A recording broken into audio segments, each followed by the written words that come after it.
হেনা কোথায়? না, আমি বিশ্বাস করি না।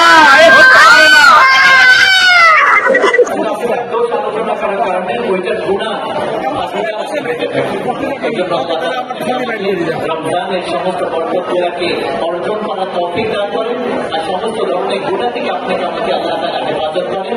বিশেষভাবে মানুষকে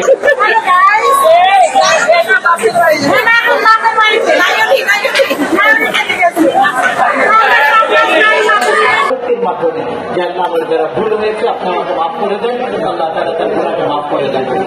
তওবা কবুল হওয়ার শর্ত শুধু অন্তর থেকে আল্লাহকে বলা যে আল্লাহ আমি গুনাহ করেছি, আমি অনুতপ্ত। কষ্ট দেওয়া, মানুষের গীবত করা, অপবাদ দেওয়া, এই গুনাহ থেকে আর আমাদের যে পুরো বছর নামাজের মধ্যে, রোজার মধ্যে, হজের মধ্যে, যাকাতের মধ্যে যে কমিগুলো হয়েছে এগুলো আল্লাহ তাআলা আপনাকে আমাকে ওগুলার কমিগুলোকে পুরা করা আর পাক্কা সজ্জা দিলে তওবা করার আল্লাহ তাআলা আপনাকে আমাকে তৌফিক দান করেন। এই জন্য এখন আমরা দোয়া করবো ইনশাআল্লাহ। 2 মিনিট দোয়া হবে, তারপরে আপনার কাছে হাজির হবে। আপনি খুশি হবে সেরকম ইমানকে আপনার সামনে হাজির হওয়ার তৌফিক দান করেন। আমাদের নামাজগুলোকে আপনি কবুল করেন, আমাদের রোজাকে আপনি কবুল করেন, আমাদের তারাবিকে আপনি কবুল করেন। আল্লাহ কোরআন আর হাদিসকে সামনে রেখে আমাদের জীবনকে পরিচালনা করার তৌফিক দান করেন।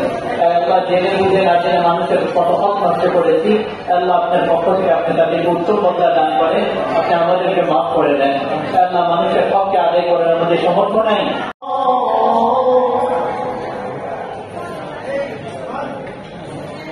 أشهد